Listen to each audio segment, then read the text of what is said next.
सविता जी राजस्थान से। राधे राधे महाराज जी। गुरुदेव, कोई ऐसी बात जो हमें भगवत मार्ग से भ्रष्ट कर देगी और कोई ऐसी बात जो हमें भगवत प्राप्ति करा देगी? संतों का संग एक बात जो तुम्हें भगवत प्राप्ति करा देगी, और कुसंग एक बात जो तुम्हें भगवत मार्ग से भ्रष्ट कर देगी। बस सत्संग और कुसंग। बरुभलवास नरक करताता, दुष्ट संग जनि दे विधाता। भले नरक का वास मिल जाए लेकिन कुसंग न मिले। कुसंग मिलेगा तो परमार्थिक पथिक भ्रष्ट हो जाएगा। सत्संग मिलेगा तो भ्रष्ट पुरुष भी महात्मा बन जाएगा।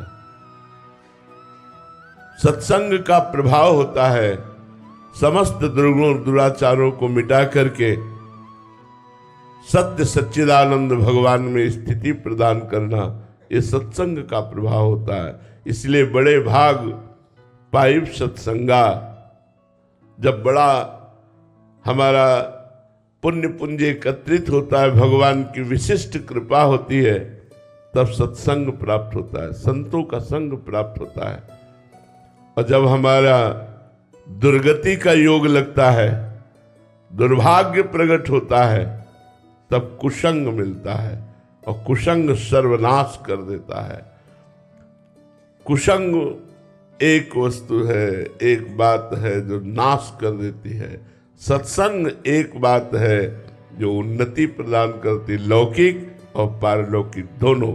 इसलिए कुसंग से बचे और सत्संग का सेवन करें। न्यायशाह जी बागपत से। राधे राधे महाराज जी। महाराज जी, यदि संत मार्ग पर चलने से भगवत प्राप्ति होती है तो गृहस्थ जीवन की क्या आवश्यकता? और यदि गृहस्थ नहीं, जीवन क्या आप समझते हो कपड़ा बदलने से भगवान की प्राप्ति होती है क्या? संत क्या कपड़ा बदलने वाले को कहते हैं क्या? संतों के लक्षण होते हैं। तो बोले फिर आप क्यों कपड़ा पहने हैं? क्योंकि हमारा स्वभाव निवृत्त था। ये जितने बाबा जी हैं ये सब निवृत्त मार्ग के हैं।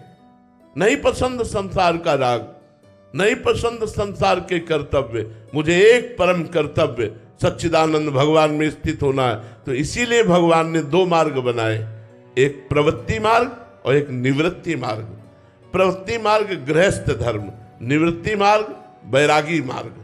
वैरागी मार्ग में चलते हुए जो गति भगवान की प्राप्त करते हैं, वही गृहस्थ में सत्भाव से चलते हुए अपने कर्तव्य का पालन करते हुए हम चलते हैं। अंतर इतना होता है, गृहस्थ में भगवत प्राप्ति अपनी ही करने बहुत कठिन होता है, लेकिन अगर वैरागी भगवत मार्ग में सही ढंग से चल गया तो लोक के लोक को पावन कर देगा। सातरति सातरति सा लोकांतार्यति, वो लोक के लोक को पावन कर सकता है। अगर बचपन से भगवान के मार्ग में न चले होते तो आज आप जो सुन रहे हैं, आप जो आनंद ले रहे हैं, आप जो आकर्षित हो रहे नहीं होते। संसार के भोग भोगे होते, मनोरंजन किए होते, संसार का नाना प्रकार का राग रंग भोगे होते, तो ये नहीं होता। बचपन से भगवान ने त्याग कराया और तैयार किया है। जब तैयार हुए तो तुम्हारे बीच में बैठ के बोल रहे हैं। तुम्हारे बीच में बैठ करके जो प्रकाश हो रहा है उसे आप आंतरिक अनुभव करो, उसे आंतरिक अनुभव। एक वैरागी यदि सच्चे मार्ग से चल जाए तो लोक के लोक को तार सकता है। गृहस्थ धर्म में सम्यक धर्म पूर्वक विषयों का भोग करते हुए, भगवान नाम जप करते हुए अपना उद्धार किया जाता है।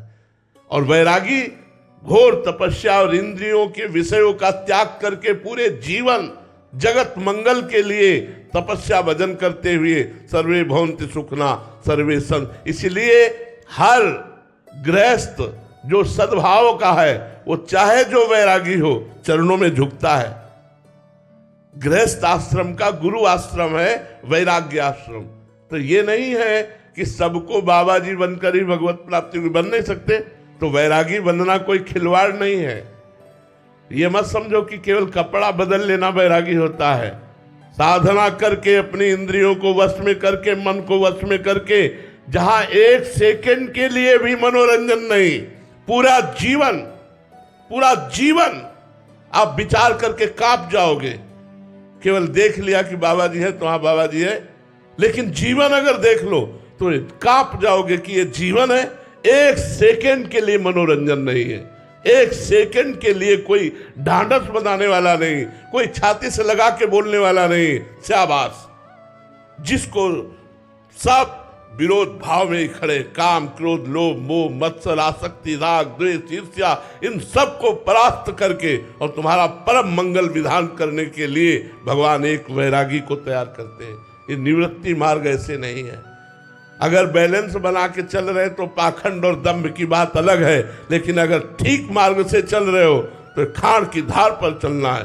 चढ़ के मैन तरंग पर चली वो पावक माए, प्रेम पंथत कठिन है सबको निभत न है। खिलवाड़ समझते हो वैराग्य का मार्ग? तो अग्रस्त मार्ग में अपने कर्तव्य का पालन करते हुए, धर्म पूर्वक विषयों का सेवन करते हुए, नाम जप करते हुए आपको परम कल्याण की प्राप्ति होगी। लेकिन वैरागी लाखों को भगवत प्राप्ति कराएगा, लाखों का कल्याण होगा अगर सही ढंग से चल रहा है तो। नहीं, कपड़ा बदलने से भगवान की प्राप्ति नहीं होती। मर्जी ग्रस्त जीवन में मर्जी कहीं ना कहीं ये मान्यता बन जाती है कि खूब भोगने की छूट है, तो इसलिए मतलब नहीं, छूट तो कहीं नहीं दी गई है, छूट तो कहीं नहीं दी गई। अगर धर्म के अनुसार देखो तो पहला आश्रम गृहस्थ धर्म के या विरक्त धर्म के आश्रम के पहला आश्रम है ब्रह्मचर्य। चाहे वो विरक्त जाना हो या गृहस्थ जाना हो, दोनों के लिए पहला आश्रम ब्रह्मचर्य है। कम से कम 20 वर्ष की अवस्था तक ब्रह्मचारी। इसके बाद यदि आपकी निवृत्ति परक वृत्ति है तो निवृत्ति मार्ग, प्रवृत्ति परक है तो गृहस्थ। अब 20-25 तक ब्रह्मचर्य रहे, इसके बाद एक पत्नी व्रत। अपनी पत्नी में भी वो भी धर्म के अनुसार, जो शास्त्र की आज्ञा है मासिक धर्म के, एक सप्ताह बाद संतानोत्पत्ति की भावना से महीने में एक बार ऐसा। पर स्त्री रमण घोर नरक जाना, पर पुरुष रमण घोर नरक जाना। यहां मनमानी आचरणों को थोड़ी गृहस्थ धर्म कहते हैं। आए हुए अतिथि के लिए अपने प्राणों को भी समर्पित करने की भावना रखना। अतिथि न भूखा जाए, चाहे कुछ भी हो जाए, अतिथि सत्कार न। यहाँ कहाँ अतिथि? दरवाजे पे भिक्षुक को देखते ही रोष भरी दृष्टि देखे, ये नहीं भगवान है, नारायण किस रूप में आ गए। आओ आओ प्रभु, भोजन पाइए, जल पीजिए, आसन में ग्रहण कीजिए। अतिथि सत्कार गृहस्थ में, माता पिता की सेवा गृहस्थ में, पूरे परिवार को भगवत स्वरूप मानते हुए धर्म पूर्वक कमा कर धन और उसकी सेवा करे और नाम जप करे, भगवत प्राप्ति हो जाएगी। गृहस्थ मनमानी भोगों के लिए थोड़ी। चाहे बाबा जी हो चाहे गृहस्थ हो, धर्म से नहीं चलोगे तो नरक जाओगे।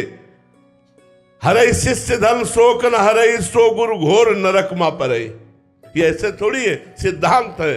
चाहे विरक्त हो चाहे गृहस्थ, अगर धर्म पूर्वक चलता है तो भगवत प्राप्ति होती है। अगर धर्म पूर्वक नहीं चलता है तो उसकी दुर्गति होती है। कपड़ा नरक से नहीं बचा सकता, चाहे जैसे पहनो।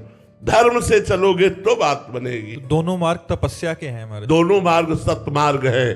भगवान के द्वारा दोनों मार्ग स्थापित किए गए, गृहस्थ और विरक्त। और दोनों धर्म से चलेंगे, अपने अपने धर्म से, तो कल्याण हो जाएगा, दोनों का परम कल्याण हो जाएगा।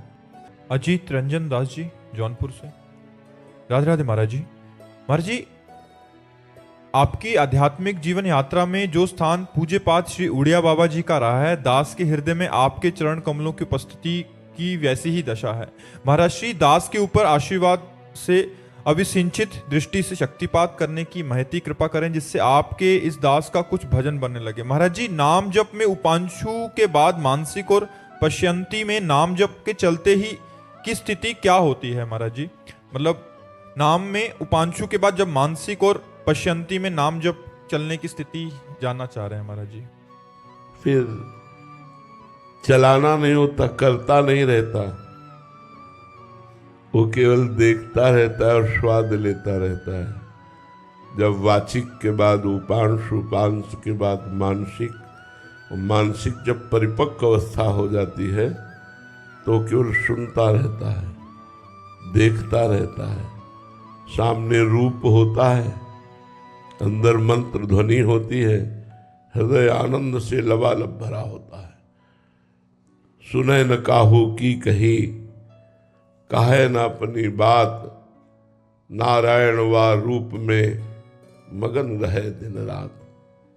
ना काहू सो बोलिवो ना कोई व्यवहार, अपनी कुंवर किशोरी को जियत निहार निहार। बस उस अंतर व्यथा को कैसे बताएं। जिस समय अव्यावृत भजन प्रारंभ होगा, अखंड चिंतन प्रारंभ होगा, समय सब सूना सूना सा हो जाता है। कोई उत्साह नहीं रह जाता जागतिक, उदासीनता बढ़ती चली जाती है, अंतर्मुखता बढ़ती चली जाती है। खान पान विषयक संबंधी, शरीर संबंधी, रिश्ते नाते संबंधी जितना भी राग हो सब भस्म हो जाता है। बस जीवन केवल प्रभु चलाते हैं उसका, जिसका अव्यावृत भजन चल रहा है, अखंड भजन चल रहा है, केवल प्रभु जीवन चलाते, प्रभु भोजन पवाते हैं, प्रभु से क्रिया कराते हैं, प्रभु से बुलवाते हैं, प्रभु उसको हंसाते हैं, प्रभु उससे चेष्टा कराते हैं।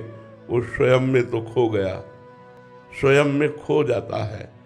ऐसी मानसिक भजन की स्थिति जब वही मंत्र जब रूप धारण करता है, ऐसा सौंदर्य है प्रभु का, ऐसा सौंदर्य है प्रियाजू का कि मोक्ष सुख भी तुच्छीकृत लगता है। उस सुख में उपासक जो निमग्न हो जाता है, ये काम क्रोध लोभ मोह मद मत्सर नाना प्रकार की भोग वासनाएं, ये तो बहुत पहले ही नष्ट हो जाती हैं। मानसिक बिना विक्षेप रहित निरंतर चलने के पहले ही ये नष्ट हो जाती हैं। जब मानसिक चलने लगता है तो भगवदाकार वृत्ति होती है। निरंतर मानसिक भजन चल रहा है, वो मम भक्ति तो भोनम पुनातु, वो लोक के लोक को पावन करने की सामर्थ्य रखता है। बस वो होता नहीं है, होता प्रभु है केवल हृदय में। मैं खो जाता है तभी निरंतर चलता है। जब तक मैं होता है तो कोई संकल्प विकल्प बना रहता है, संकल्प विकल्प रहता है तो विक्षेप पड़ता है। जब मैं ही खो गया, वो बस अब उस हृदय की स्थिति जिसका निरंतर भजन चलता है, वो वही समझ सकता है जो घंटा 2 घंटा कम से कम निरंतरता लाए। घंटा 2 घंटा में निरंतरता लाए तो समझ पाएगा कि जिसका 24 घंटे भजन होता है उसकी स्थिति क्या होगी। अद्भुत मादकता, अद्भुत नशा और भजन के प्रति अद्भुत भूख। रात दिन भजन होने पर भी भजन की भूख इतनी कि उसे चैन नहीं मिल रहा। उसे लग रहा है क्या करूं, कैसे करूं, कैसे मेरी भजन की भूख तृप्त हो। भजन की भूख बढ़ जाती है। किसी के विषय में सोचना, किसी के विषय में बोलना, किसी के विषय में सुनना, ये तो बहुत दूर की बात रही। इतनी क्षुधा भजन की बढ़ जाती है कि वो अपनी भी नहीं सुनता। वो अपनी भी सब जितनी शरीर संबंधी चेष्टाएं सब शिथिल हो जाती है और भजन में डूबा हुआ वो भगवान को अधीन कर लेता है। उसी के हृदय में प्रेम प्रकट होता है और उसी के हृदय में प्रेमाधीन भगवान प्रकाशित हो जाते हैं जो निरंतर भजन परायण